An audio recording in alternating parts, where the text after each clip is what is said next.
မင်္ဂလာပါရှင်ကျမတို့ The Leprosy Mission မြန်မာ TLN အနေနဲ့ရက်ရွာထဲမှာလုပ်ငန်းစဉ်တွေလှုပ်ဆောင်တဲ့အခါဟောပြောပွဲတွေသင်တန်းတွေလှုပ်ဆောင်တဲ့အခါမှာရက်ရွာထဲမှာရှိတဲ့သူတွေရဲ့ဒီအနာကြီးယောဂနဲ့ပတ်သက်တဲ့လွဲမှားတဲ့အယူဆတွေမှားယွင်းတဲ့အယူဆတွေပေါ့နော်ဒီဟာတွေကိုကျမတို့အမြဲတမ်းကြားရလေးရှိပါတယ်ရှင်အခုဗီဒီယိုမှာတော့ကြည့်ရှုသူတွေအနေနဲ့ဒီအနာကြီးနဲ့ပတ်သက်တဲ့အကြောင်းအရာတွေကိုအမှန်နဲ့အမှားတွေကို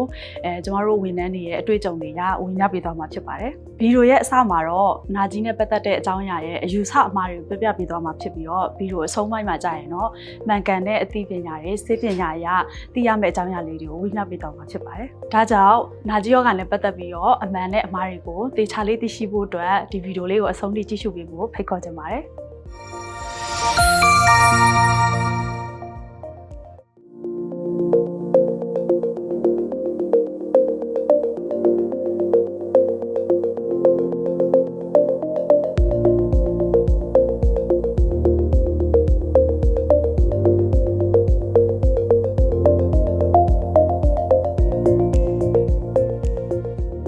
အနာကြီးနဲ့ပတ်သက်ပြီးတော့ဘာကြောင့်ကူရလဲဘာကြောင့်ဖြစ်တာလဲပြီးလို့ရှိရင်တော်တော်များမဟုတ်ပါဘူးအားလုံးနှီးပါးလောက်ပဲအယူဆအမှားတွေပြောကြတာများတယ်အယူဆမှားကဘာလို့ယူဆမှားလို့ပြောလဲဆိုတော့အနာကြီးဘာကြောင့်ဖြစ်လဲဆိုလို့ရှိရင်သူတို့တွေမေးလိုက်ရှင်သူတို့ပြောလို့ရှိရင်ခန္ဓာရဆူဆူလို့ဖြစ်တာတချို့ဆိုပြောခန္ဓာရဆူကြတော့ဟိုအညာဘက်မှာဖြစ်တာများတယ်လေအနာဘက်မှာဒီခန္ဓာရပင်နေရနေပြီးတော့မှသူတို့ခြေထောက်မှာဆူပြီးတော့စဖြစ်တာဆိုပြီးတော့အဆူဆူလို့ဖြစ်တာဆိုပြီးပြောကြတာရှိတယ်နောက်တစ်ခုကျတော့လဲသူတို့ဗာလဲအစားအစာပေါ့နော်ဗာလဲမွေသားစားတို့မြောက်သားစားလိတ်သားတို့ဖွတ်သားတို့အဲ့လိုစားလို့ပေါ့နော်စားရင်းထဲမှာဟိုရားပြီးတော့အကွက်တွေပေါ်လာတာဆိုပြီးတော့အဲ့လိုလည်းပြောကြတယ်ပေါ့နော်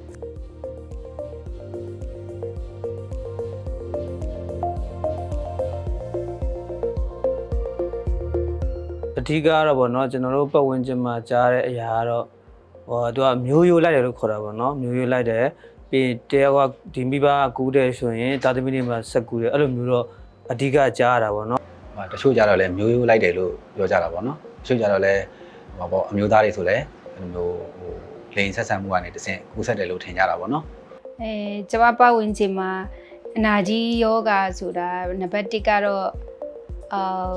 ပြစ်ဒဏ်ခံရတယ်ပေါ့နော်ဗုဒ္ဓဘာသာအနေနဲ့ဆိုရင်ရှေးဘဝမကောင်းမှုတွေကြောင့်ဒီဘဝမှာသူအနာကြီးယောဂဖြစ်တယ်ဒီတခြားနေရာမှာဆိုဖျားသခင်ကအပြစ်ဒဏ်ပေးတဲ့အနေနဲ့အနာကြီးယောဂဖြစ်တယ်ပေါ့နော်ပတ်ဝန်းကျင်မှာကျွန်တော်ကြည့်တချို့လူတွေအယူဆပါเนาะအစားအစာမားလို့ပေါ့เนาะဆိုတော့ဟိုအပျော်ပါးလိုက်စားလို့အဲ့လိုမျိုးတွေပေါ့เนาะအများကြီးရှိတယ်ပေါ့เนาะဆိုတော့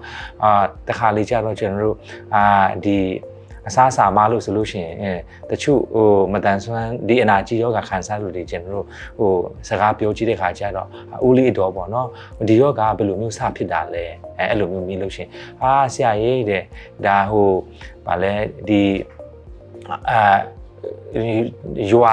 ဒီတွင်းအောင်ကားတွေစားလို့ပေါ့မဟုတ်လို့ရှင်လဲပင်လဲအစားတွေပေါ့နော်မတည့်တဲ့အစားတွေစားလို့ပေါ့အဲ့လိုမျိုးတွေအဲ့လိုမျိုးတွေပြောတတ်ကြတယ်ပေါ့နော်စောစောသိမယ်စောစောကုမယ်စောစောပြောက်မယ်ပေါ့နော်စောစောတိစောစောကုစောစောပျောက်ပေါ့နော်အနာကြီးကတော့အဲ့လိုမျိုးတော့ကျွန်တော်တို့သိထားတယ်ပေါ့နော်ဆိုတော့ကျွန်တော်အတန်ဆွမ်းမှုမဖြစ်အောင်ပေါ့နော်ကျွန်တော်စောစော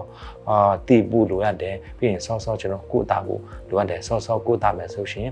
ကျွန်တော်ဒီနာယောဂစောစောပျောက်ပြီးတော့ကျွန်တော်တို့ခန္ဓာကိုယ်ချုပ်ရမှုမဖြစ်တော့ဘူးနော်ခုနကဝေမျှပေးသွားတာတွေကတော့ကျမတို့ဝန်ထမ်းတွေရဲရွာထဲမှာလုပ်ငန်းစဉ်တွေလှုပ်ဆောင်ရင်းနဲ့ကြုံတွေ့ခဲ့ရတဲ့ယူဆလွဲမှားလေးတွေဖြစ်ပါတယ်အမှန်တော့ဒီအနာကြီးယောဂပိုးက Microbacteria leprae လို့ခေါ်တဲ့ဘက်တီးရီးယားပိုးတစ်မျိုးကြောင့်ဖြစ်တဲ့ကူးစက်ယောဂတစ်ခုပါဒါပေမဲ့ကူးစက်ယောဂလို့ဆိုတော့ညလဲအများစုကတော့ဒီယောဂပိုးကိုသဘာဝအရာခံနိုင်ရှိကြပါတယ်သိထားရမယ့်အချက်လက်အမှန်တွေကတော့အနာကြီးယောဂခံစားရသူတွေနဲ့လက်ဆွဲနှုတ်ဆက်ယုံအတူတူစားတော့ယုံနဲ့မကူးစက်နိုင်ပါဘူးရှင်ဆေးမကုသရသေးတဲ့သူနဲ့အချိန်အကြာကြီးနီးကပ်စွာနေထိုင်မှသာလျှင်ကူးစက်နိုင်မှာဖြစ်ပါတယ်အချိန်အကြာကြီးလို့ပြောလို့ရှိရင်ဒီအိမ်ထဲမှာနှစ်ပေါင်းများစွာအကြာကြီးနေထိုင်တာကိုပြောချင်တာဖြစ်ပါတယ်ယောဂလက္ခဏာအနေနဲ့ဆိုရင်တော့အရေပြားပေါ်မှာအဖြူကွက်တွေအနီကွက်တွေဒါမှမဟုတ်ရင်မိမိအသားရည်နဲ့မတူညီရဲ့အကွက်မျိုးတွေပေါ်လာလို့ရှိရင်အဲ့ဒီအကွက်တွေကထုံနေတာဒါမှမဟုတ်ရင်ထိပူနာအေးမသိရဲ့အကွက်မျိုးတွေဖြစ်နေတတ်ပါတယ် ကုသမှုပိုင်းမှာဆိုရင်တော့ MDT ဆိုတဲ့ဆေးဝါးနဲ့ကုသမယ်ဆိုလို့ရှိရင်